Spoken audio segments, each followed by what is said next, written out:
Nonprofit and philanthropic leaders devote their lives to the service of others, but sometimes they need a little help. Kristine Michie has been deep in the work and the play of helping changemakers grow their impact for decades. So whether you're ladling soup at a local shelter or attending a UN peace conference, you need to find the balance between the heavy work and a light touch so you don't burn out. And Kristine believes play is at the center of that. Welcome to the Playful Podcast, bringing fun to the serious work of changing the world.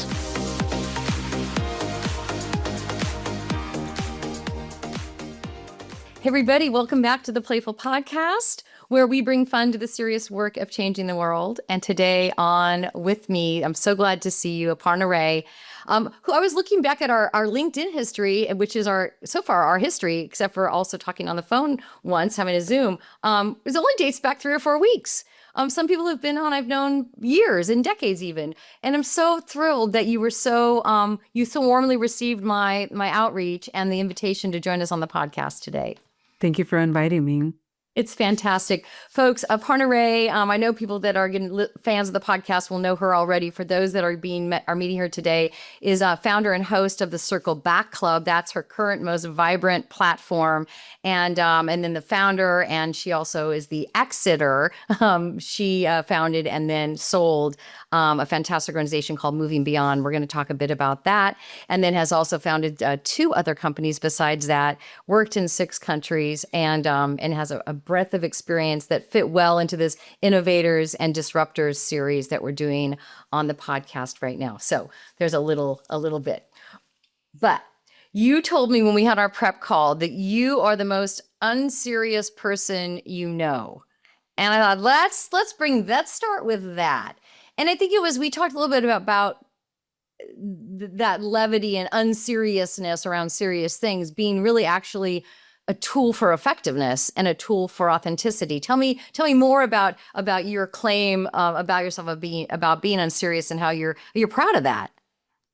Well, I think that one of the ways in which professionalism shows up in the sector, especially as you move up into private philanthropy, family offices, large, well-funded nonprofits, is professional equals serious, right? We're performing professionalism. There's always an agenda. There's a deck. There's a memo. We've done away with even seeing the problems that we're solving from a place of humanity, right? It becomes very robotic, very sterile. And I've always believed in levity. Work should be fun. Like, why does being at work feel like a punishment? We owe that to ourselves, right? And we owe that to each other. And I just think about like all of us that are working on really hard problems.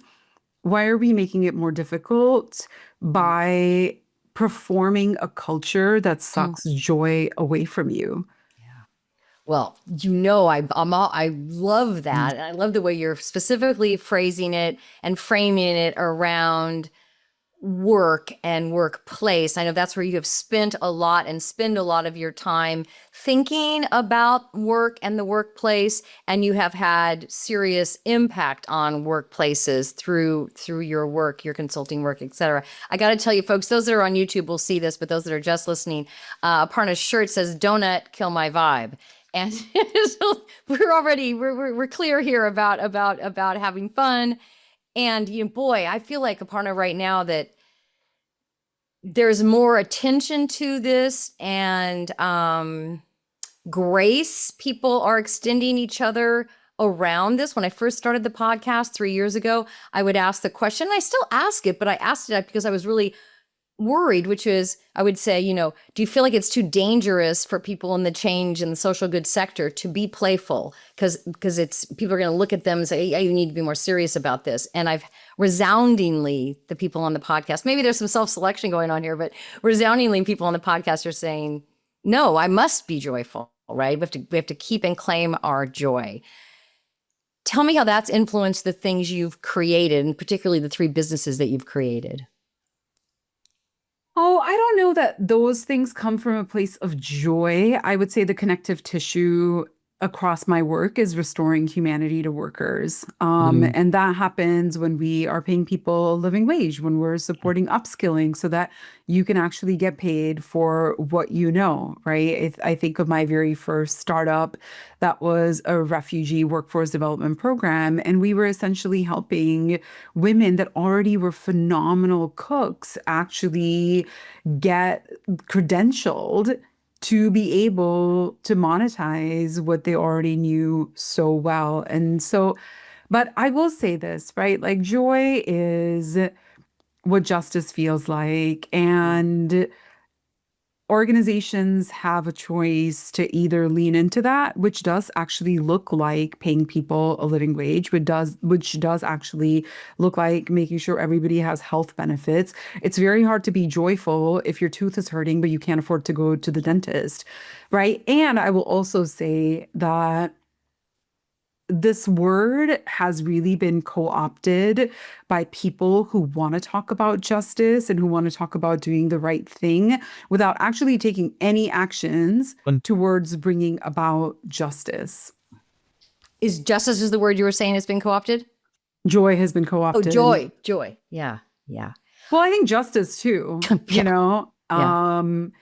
Yeah, because I think of the way, like so much of the dynamics of the social sector, right? And I think we had started to talk about that when we connected a week ago.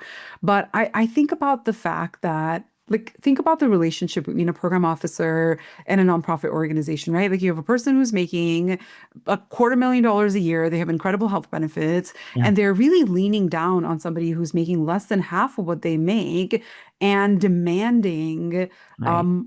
right, like demanding work and demanding they leverage a strategy, which in many instances the organization knows is not actually going to work. And that work is happening in the name of social justice, Right. right? That work is happening in the name of social change. And the only thing that I'm noticing in that is a joy being sucked out of people who want to be there and who want to be doing good work, but a power imbalance that actually keeps us from birthing a world that we want to live in. So, Aparna, is it fixable? I think we were tinkering with it back 5 years ago, right? After George Floyd's murder and some of the reflection, at least the reflection that was publicized, that people were thinking about and trying to making some commitments and different, and trust-based philanthropy became a little, at least the words became a little more vogue. Mm-hmm. Is it fixable, or are we in the period of dismantling, pausing, and seeing what might be better built? Well, I think the question of whether it's fixable is that everything is fixable. Mm-hmm.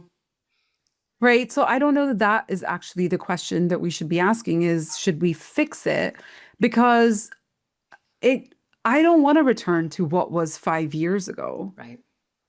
What was happening 5 years ago was also incredibly performative, right? And I don't want to go back to that. And I see this rhetoric a lot in progressive spaces, and you see this in the No Kings marches and protests that happened this past weekend, and you see it in a lot of progressive or liberal spaces where people want to go back to something. And I think that idea is corrupt, and we should really be asking ourselves who benefits by us going back 15 years. Right. We didn't even have gay marriage 15 years ago. Right. Yeah. No states had paid family and medical leave 15 years ago.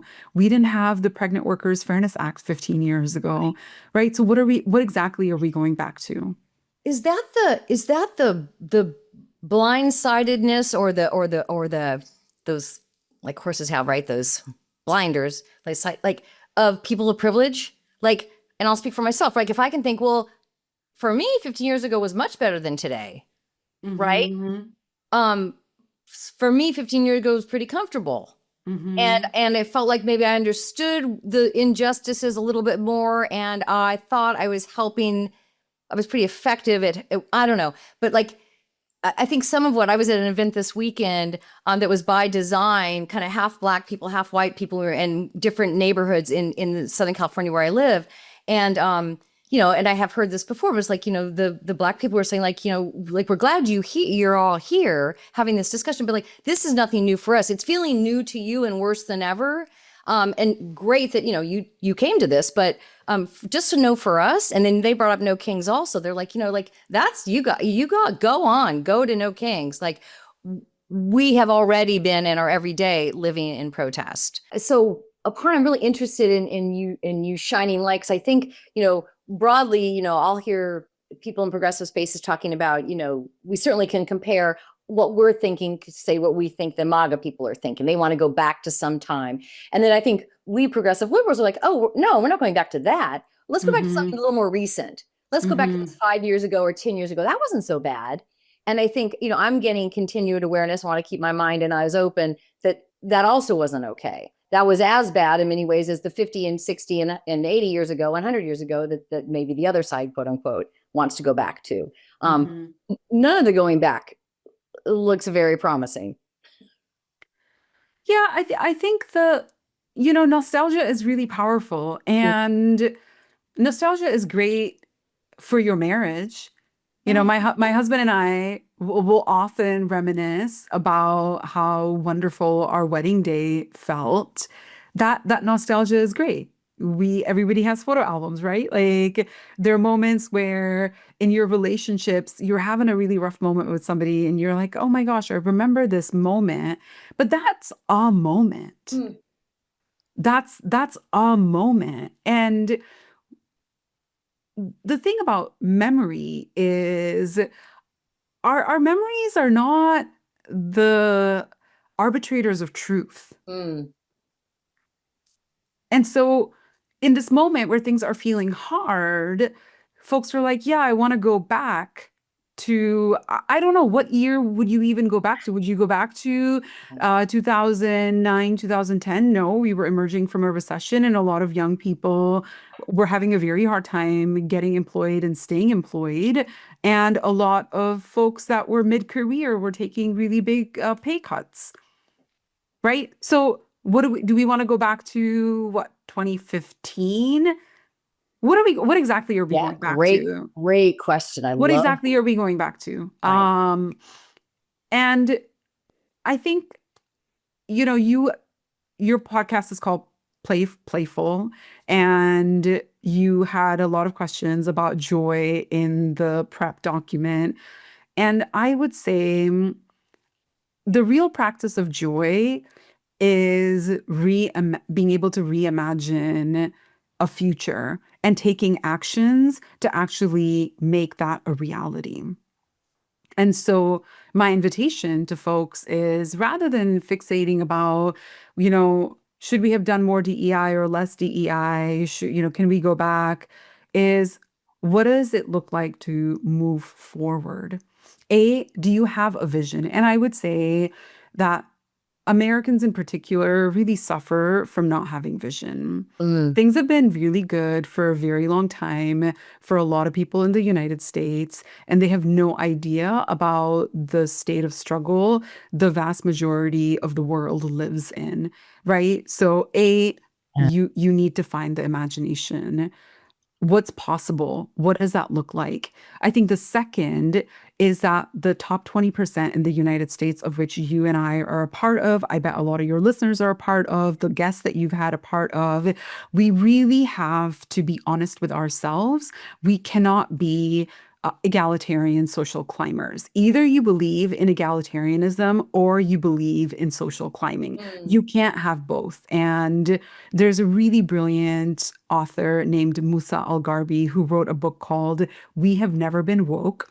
And he talks about this contradiction that we live at the intersection of, and we live at the intersection of that, right? Like your listeners, you and I, where we both believe, and I actually, and Musa writes about this, and I believe this to be true as well. Like, I believe you if you say, I believe in paying living wages. I believe you when you say that. Now, are you taking actions to make sure at least the people that work with you are earning living wages? And what I will often see, with fellow entrepreneurs is, yeah, they believe in living wages, but they also believe in having their $7 an hour Filipina EA. Yeah. Right? And that $7 isn't even a living wage for that person in the country that they live in. And by the way, they're staying up all through the night to support entrepreneurs. And the same, I used the example earlier about this power dynamic between a foundation program officer and the organizations they're supporting. I'm glad that you're making more than a living wage. And of course, you should get paid. And of course, you should have health benefits. But why are you leaning down and telling the organization that's actually doing the work? Because by the way, you're also not doing any work. You're just spinning all day, every day, right? The people that are actually doing the work, you don't want them to have the same privileges. Is it a privilege to make a living wage? I don't think it's a privilege to be able to make a living wage, right? And so I think we need the imagination and we need to break out of this contradiction where we want nice things for other people, but never at the cost of us letting go of some of the nice things that we have. Yeah, well, I just did an interview, and I'm like, I just packed my books up because we're moving. It would be on my shelf. But What Your Comfort Costs Us, that book, and we'll put that in the show notes. That idea of, and then I was talking to a candidate who's running for a House seat in Florida, and he said, he's moving this time, comfort the afflicted and afflict the comfortable. Right. This idea. And then I think to myself, and I think about the circles I moved in, like, what are we willing to sacrifice? What am I willing to give up? Where am I? Okay, but pause there, right? But are you what is the sacrifice? If you pay more in taxes so that we can have universal healthcare, which by the way, we actually wouldn't even need to pay more in taxes. It's more of a corporate issue. Companies would save money if we had universal healthcare, but they don't advocate for it because then they lose power and control over workers by tying employment to healthcare, right? But at the end of the day, what is the sacrifice? If your streets are safer, is that a sacrifice? If there's less homelessness around where you live, is that a sacrifice? Right? So even the framing that I think liberals will do where they're like, well, I'm willing to no, you're not sacrificing anything. Our kids are more educated. Our streets are safer. We have strong schools. We have good, high quality access to healthcare. These are not sacrifices. This is the foundation of a healthy democracy, of a healthy society. I love it. You have focused, I started to touch on this and I want to go there a little bit more because it's come up, certainly, and the folks are going to be hearing this. You focus so much of your work on work and the workplace. Tell me why, and am I getting that right, that you find that is like it's not much of it. I mean, it's bigger than a niche, but like that's like the place where you kind of center and from which you think and then do your work. Why work in the workplace? Why work in the workplace? Okay, so where do we spend the majority of our days and weeks? We spend them at work. And we are being trained into authoritarianism there. We're trained into classism there. We've talked about how foundations treat nonprofits, right? This example of a program officer who makes, let's say, $250,000 a year, telling an ED who makes half of that what they should be doing, right? Pressuring them to slash budgets. And by the way, they're enjoying world-class health benefits. They have great snacks. They have great 401ks. So how do we expect people to perform democracy in society when that is not being practiced at work? And I spend so much of my time and energy here is because this is one concrete way for us to start to break out of the status quo. And we have to break out of the status quo because the path that we're on, it's just not tenable. It's just not tenable. And any one of us who thinks that our wealth will save us from the worst impacts of the road that we're headed down. Well, okay, it can save you today, right? So $6 a gas, which is what it is in Seattle where I live. Maybe right now, paying $6 a gallon for gas, it maybe is uncomfortable, maybe not. Okay, you can pay it, but what about when it becomes $10 a gallon? Right? What then? Eventually it's gonna catch up. Yeah. I was getting coffee this morning and I was, and especially if you pay electronically for things, I'll say for myself, you kind of lose track of what you're spending on things because it's It's just all happening on your phone. And, I'm just Yep. like staring up at the cheapest thing at the coffee shop I was at was a just drip, small drip coffee was $4.35. Yeah. That was the cheapest thing. Most coffees that I guess I've been getting as I looked back at my phone were like $7 and above because I had, oat milk and I had something steamed and they put a Splenda in there or whatever the case was. Right. Yeah. Yeah, exactly. That's a luxury compared to obviously, putting gas in your car. But yeah. At what point do we start getting shocked as we probably should be? Right. Now you've started Project Feast. Was that a for-profit or a nonprofit? Because I know you started. Nonprofit, and it's still around. I started it when I was 28. Oh my God. And it's still around. Oh, that's amazing. So, Yeah. and I love the idea. And that's what's so cool about your portfolio of work. It includes nonprofit organizations, includes for-profit organizations. And I think sometimes that the social sector has this mindset that the only models we get to try are nonprofit models to solve these big, huge problems. And you have successfully and beautifully used all different kinds of business types to get the work done. And, and a nonprofit is just a tax status. I was just going to say, it's your tax status, right? How you run. Like they go into a whole other, they put their business, a lot of them put their business thinking aside because it's a nonprofit, but no, it's just. Well, I would say they never had the business thinking to begin with, right? Because it's a sector that has so horribly underinvested in its own people. Yeah. Yeah. Well, that's something I know you've been writing about recently. I mean, the employment crisis, Fund the People, Rusty Stahl has been on, and his organization is dedicated to that work and trying to make sure that he's been doing that for 20 years. Any bright spots you see out there in the nonprofit workforce employment? Any models that we can shine a light on? Any bright spots? I think I'm not seeing too many bright spots. I don't know if we're at the very bottom yet, but there have been just an incredible number of layoffs. And some of that has happened because of the pylon of all of these different crises, right? You already had organizations where there wasn't really maybe any operational excellence or people who understood how to model finances. And I'm not talking about large nonprofits like a Girl Scouts or a Boys and Girl Clubs, right? The majority of the 2 million or so nonprofit organizations in the United States have a annual operating budget of less than $500,000 a year. And in many instances, fewer than 3 employees. And when you lay off one person in a 2-person organization, who's tracking that? Yeah. Who's tracking that? We don't have a lot of really great data collection. So I think right now there's a lot of pain, but I would say the bright spot is that at least A, we're talking about it, and B, the current political and economic crisis is making people start to ask themselves how to get engaged.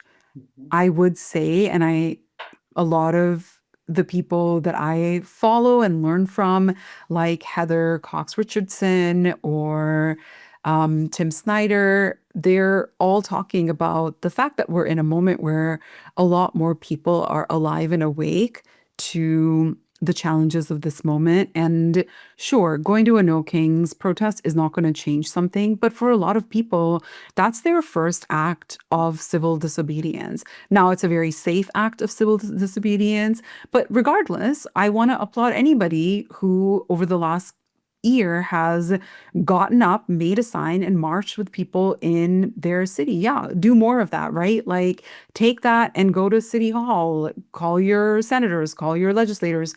You can expand from there. So I do see a lot of people starting to take action in their civic life, not so much at work. Yeah, yeah. Well, the day that we had the walkout, I can't remember what day that was, as one of the calls to action, and May 1st coming up is going to be another one of those. That's right. Yeah. Yeah, it was really, I did the thing and went to my legislator's office, which was one of the suggestions, and I was thrilled. Now I work for myself, so I gave myself permission, right? So that's a privilege that I had, right? Yeah. But a bunch of teachers showed up from some local public schools. And I was so privileged to be among them and to think that whatever risk they took to check or not check with their administration and say, I'm going out, right, to do this. Yeah.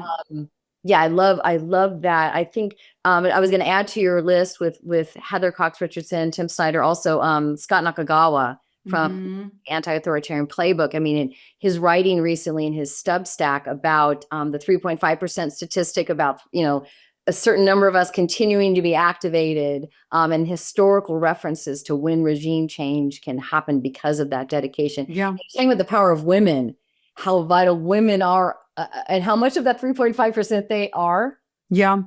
Well, they tend to be the majority, right? Because look, I think as women, we also have the most to lose. Yeah. We really have a lot to lose, and we've lost a lot already. Like in our lifetime, like your and my lifetime, we have lost Roe. Right. That's huge. That's massive.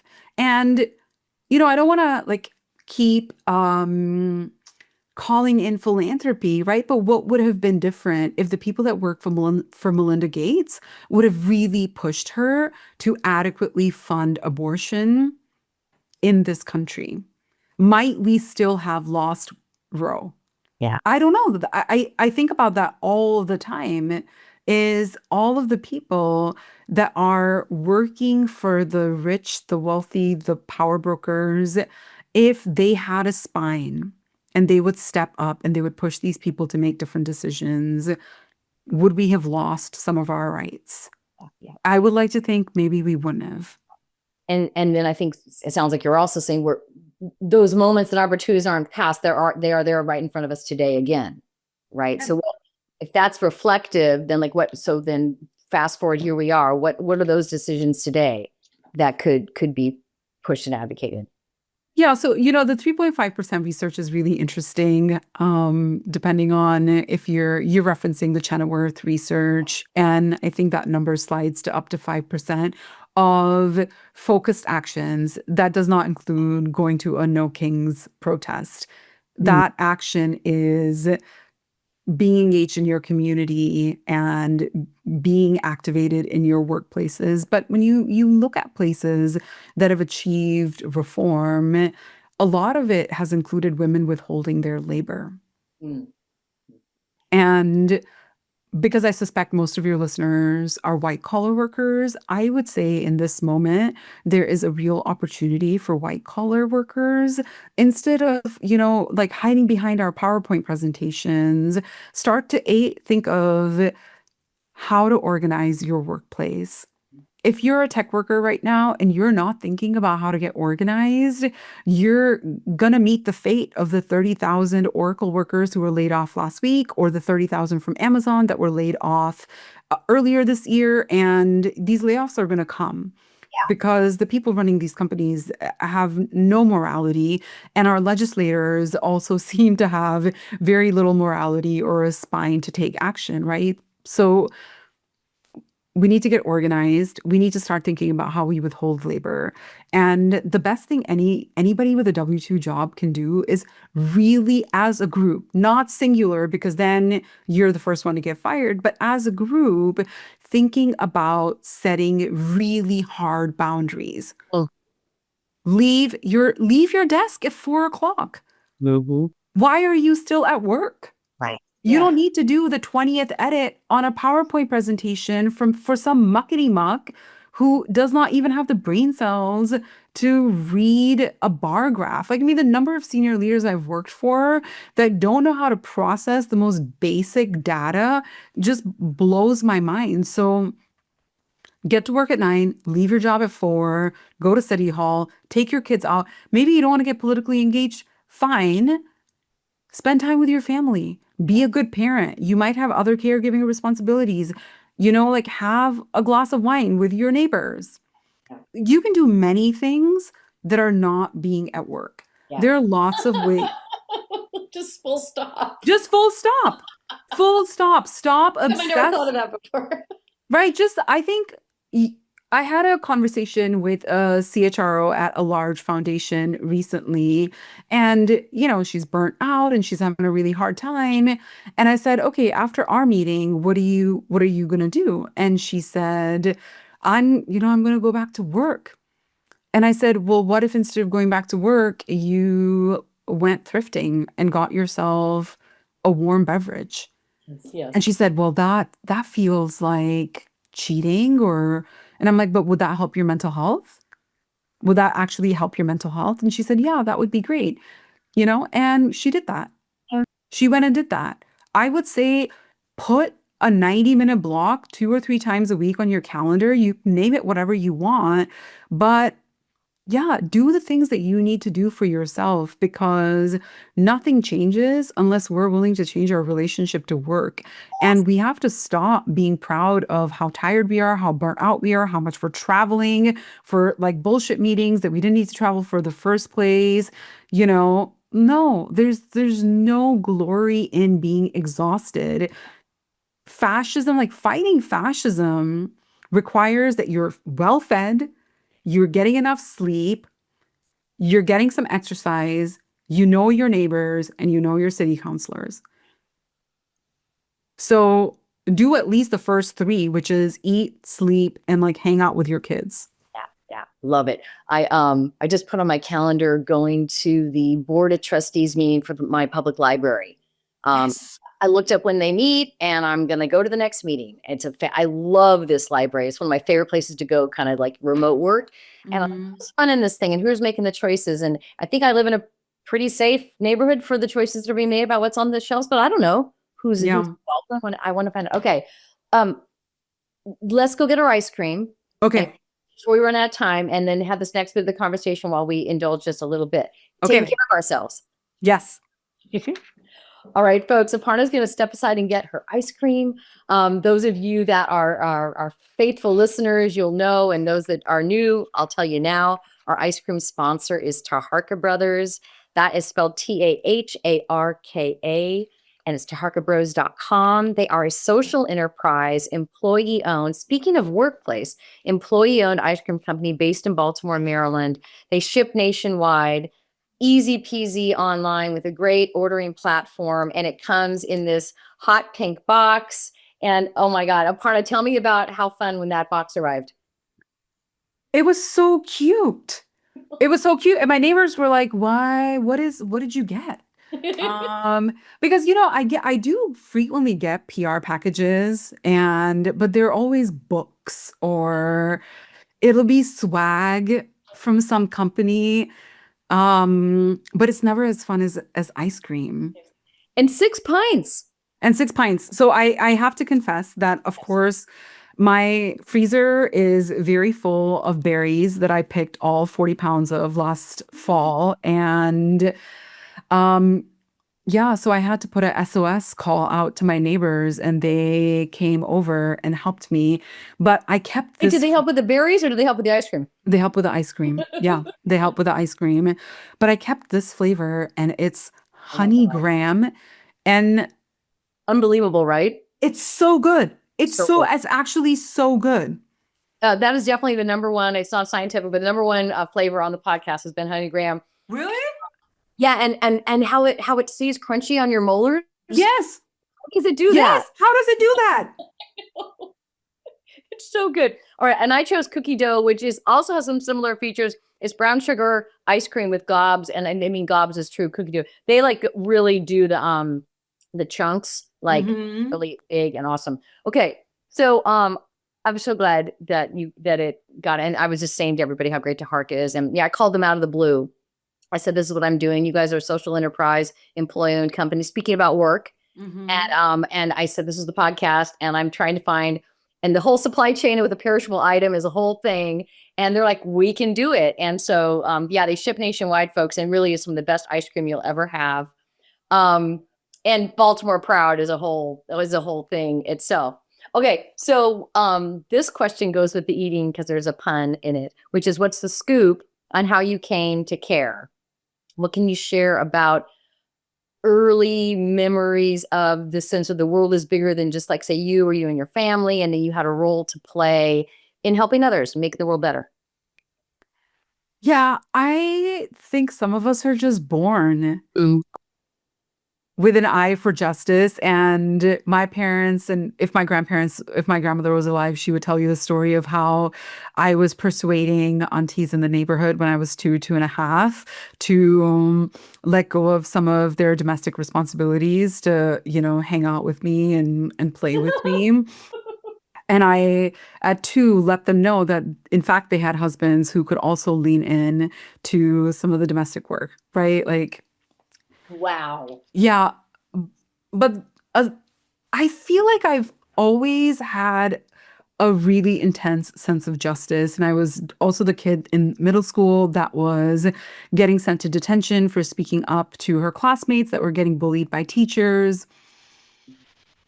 And here's what I'll also confess to: that sense of justice was beaten out of me as I grew in my career and stepped into leadership roles and was making decisions about how to scale my companies, that most of my 30s, I didn't always find myself able to exercise that sense of justice at work, and had to manage the politics and the optics and all of the things that, people say you have to do to become a leader. And what I found at 40, and it's partly why I sold my consulting firm, is approaching 40, I really asked myself if this is who I wanted to be. And I didn't like me.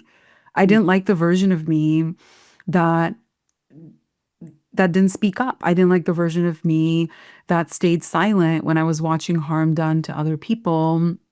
I didn't enjoy playing politics. That has been like a wildly unfulfilling part of my leadership journey, is this idea that you have to play games. And so, yeah, it's something that comes really easily to me. And I think in this moment in my life, I'm probably making the 2.5-year-old me proud. Yeah, I love that. My God, 2.5. That is the earliest story I've heard. I love it. I found out from my mom because I thought my first political action was when I was 8, walking door to door for McGovern in 1972. And she said, no, in 1968, door to door for Tom Bradley when he ran for mayor of LA for the first time. Wow. And interesting that even then, the work of the women in your neighborhood, in your family, caught your eye. Like, what were they spending time on? And you mentioned just even a few minutes ago when we were talking about spend time with your kids, right? That little girl in you, I think, that is saying like that. I have this idea of it. I'm trying to like manifest it, which is no hierarchy of activities. This idea that I've always put like, I should be doing this at this time. And if I'm doing something else, not doing something productive, right? And I've leaned into that, what it is. And like, she's listening. My sister listens a lot. Going to breakfast with my sister for a long time, I wouldn't let myself do that. I was like I said earlier, I work for myself. But Yeah. at my desk at 8:30, I made that up, right? By some construct that you're saying, like, you can dismantle. So now whenever, and she's a therapist, so she has a schedule that's flexible as she schedules her clients. And so sometimes I find myself at 11 a.m. sitting at a coffee shop with my sister on a weekday, right? And does that make you happy?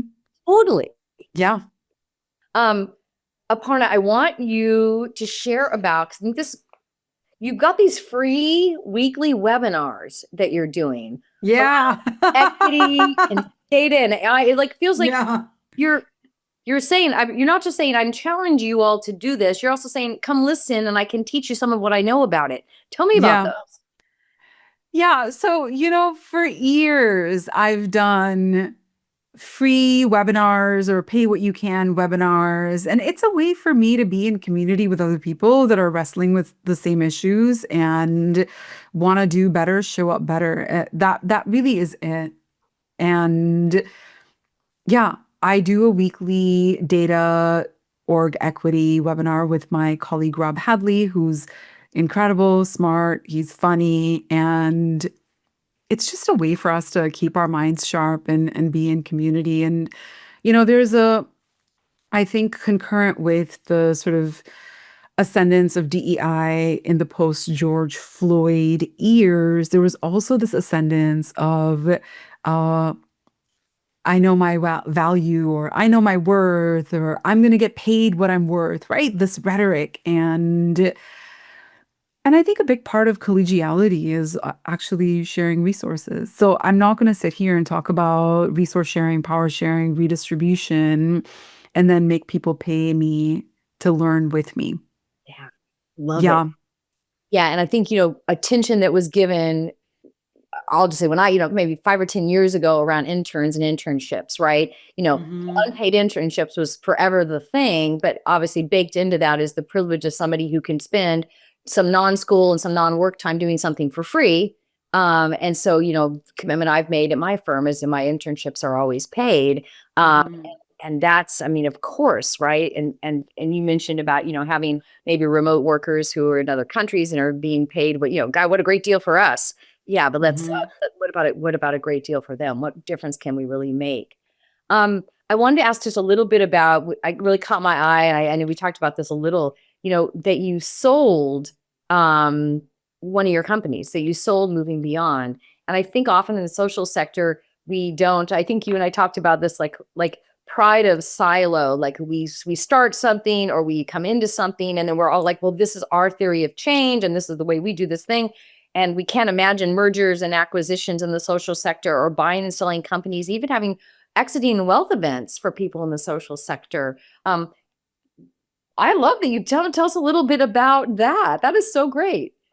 Well, it's not my idea. It was not my idea. I'm not the originator of this. I used to have a mentor who had sold her consulting firm. And over the last 5 or 6 years, I've gotten to be friends with the person she sold it to. And yeah, I think in 22, I was pretty burnt out. I had a very full slate of clients. I had employees. I was constantly worried about making payroll. And, like the payment terms were moving from net 30 to net 90 because everybody was using their vendors as a bank, right? That is what a net 90 term is. You're Yeah. using your vendors as the bank. Yeah. And in that moment, she said to me, she was like, if you have a good enough book of business, what about selling it? And I, yeah, I just kind of froze. And so, yeah, that's, I don't know what to say about that other than yes, in the social sector, we don't think about doing things like this. And this wasn't a big wealth event for me. However, it let me pass my work on to another person, another firm that was not only going to keep it alive, but that was going to get value from it. And it gave me the financial flexibility to take a full year off of work. Amazing. Yeah. Yeah. Wow. Wealth and wealth of a kind for sure. Hmm. Um, Before we sign up, I want to make sure we talk about I started with this, but we didn't talk about Circle Back Club. So Yeah. your current offering out there, where you talk about among other things, you talk about what's broken at work. Tell us about Circle Back Club. What would call people into that? Who's a great audience member for you for that? What that can get so much out of it? Yeah, okay, before I talk about Circle Back Club, I will, you said we don't do a lot of M&As in the social sector and in Oh yeah. nonprofits. I'm actually working on a project in Washington State, under the radar because it's freelance-ish, where I'm working with some collaborators to build tools and technology to allow nonprofits to assess the feasibility of going down the path of an M&A by doing a rapid 360 kind of a assessment. And we have a beta out right now, and we're going to be making it available to nonprofits across the country by the summer. So instead of spending $30,000 with a consultant, you can actually do the work of data gathering yourself, and it analyzes your financials and your operating models, and it offers you some guidance on what to do next. And then you get to hire somebody to help you with the TA for the most important part of the TA, right? Which is the legal, the operational, the financial, not the interviewing board members or interviewing community, right? Like the tool can help you do all of those things for free. Holy moly. If you want to come back on when you're ready to talk about it and it's ready for people to like push a button and get it, I'd love Yeah. that. That sounds Yeah. fantastic. I'm actually working with a client right now, two organizations. One lost all their USAID funding. They're both on the African continent, and they're merging. And I'm helping with the board merger part, like who's going to Mm-hmm. stay, who's going to go. Do they Yeah. need all kinds of new board members? And it's a really interesting, super interesting moment and very inspiring. Oh, fantastic! Thank you. I'm Yeah. so glad that you could give us that little tease, and we can hear more when it's ready. Yeah. And so that and that too, I'm in this phase of my career and of my life where people think of me as a thought leader, and I share these tidbits about what I'm actually working on because I want to really dissuade people from the notion that all you can and should be is a thought leader. Because if you're not grounded in work, if you don't have 10 toes on the ground in community doing the work, then quite frankly, you have no business talking about work. Mm. And there are a lot of sort of influencers and thought leaders that all they do is talk about how things should be or what is possible. And I don't want to be one of those people who's just all gab and, no give. Yeah, I love that. Thank you. That feels like I'm that resonates with me with having my consulting practice and the podcast. Podcast is sort of a thought leader and thought thinker and platform for me and others. But like it's so great that I get to then turn my attention to like who can I go help next, right? What work am I doing? What Mhm. privilege have I been given to come in and try and assess some way that I can add value to what they're doing so they can have more impact. Yeah. Okay, so Circle Back Club. Yeah. It's a labor of love. It's conversations about reimagining the future of work because we know that so much of it is broken. And I think a lot of times people feel the brokenness, but they don't yet have the words to name what is broken. And this is a way for us to be talking about things that people are only whispering about over happy hour. It's, stays in the text thread with your girlfriends. It never comes to surface. And in a moment where there's such intense command and control happening in almost every organization. Of course, there's going to be some listener of yours that's going to message me and say, Aparna, actually, I want you to know that like our organization's amazing. And to them, I say, That's great. I'm so happy for you. I'm so happy for you. I don't want to challenge that. Um, I hope you can maintain it. But the vast majority of people are working in organizations that are quite frankly causing them PTSD and a lot of other health issues. Like women my age are one of the fastest growing demographics of people with autoimmune issues. Men are my age, which is early 40s. Fastest growing demographic of cardiovascular health patients. Like we are literally like work, the way that work happens is literally making people ill. And we need to talk about that. We have to talk about the fact that there is mass surveillance happening with workers in not just large companies, but across the private sector and even in the nonprofit sector and philanthropy that, by the way, is not legal. Like the government can't spy on you, but you know who can? Your boss can. They're measuring every keystroke, they're reading every single Slack message. And now there's this AI layer who's doing rapid and often out of context analysis of people are thinking and feeling inside the organization. This is actually not okay. This is not okay because anybody that knows anything about what it takes to create healthy workplaces and healthy people knows that you cannot deprive people of their autonomy and expect them to function well. Ooh. Okay. Well, this is the stuff we got to talk about. This That's you're going to all. take it out of the podcast. You're like, this was too much. No, it's so, I mean, I'm trying to like, can we, this is this desire to maybe, is there a bow I can wrap? Is there a bow I can tie on this? But let's just stay in this sort of call to action Mhm. that is, weeding throughout this whole conversation.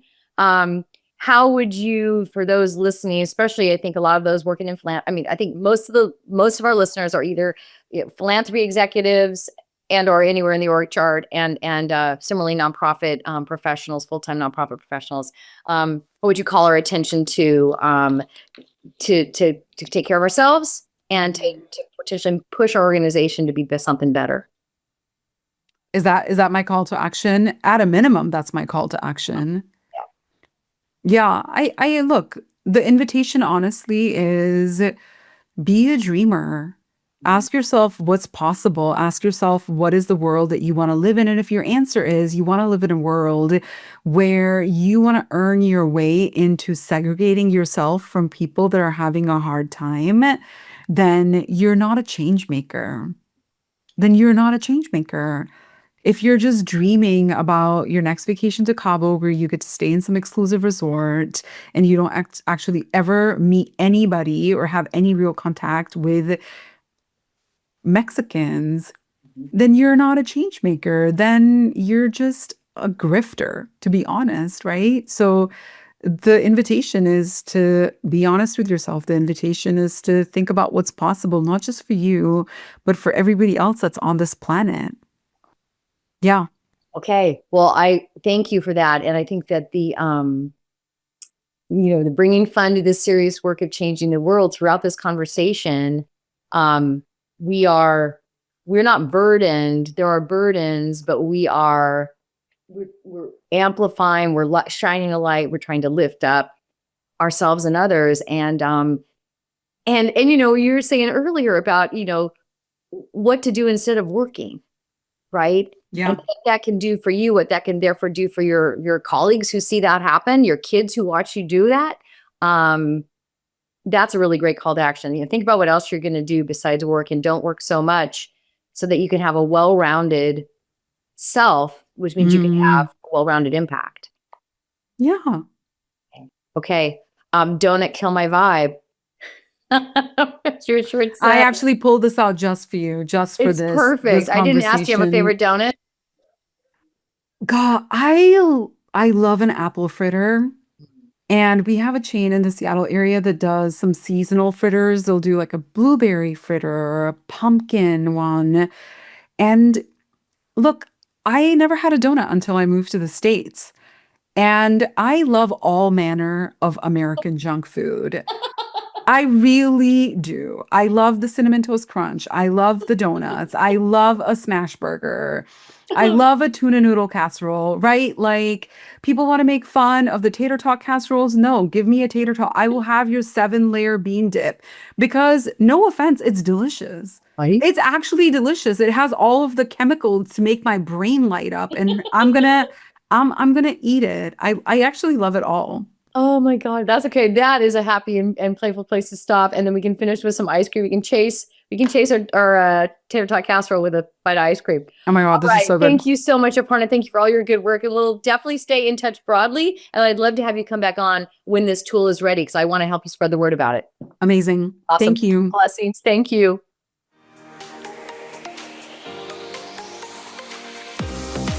Hey, everybody. Thanks so much for listening to the Playful Podcast. If you enjoyed the show, please rate and review it on Apple, Spotify, or wherever you get your podcasts. And if you know of a leader or organization that's doing good in the world and you'd love to help us help them amplify their message, I would love to have them on the show. Go to the show notes and click there, or go to impactfulinc.com/contact. And that's impactful with 2 L's, inc.com/contact. And let us know who you're thinking about. Can't wait to see you next time.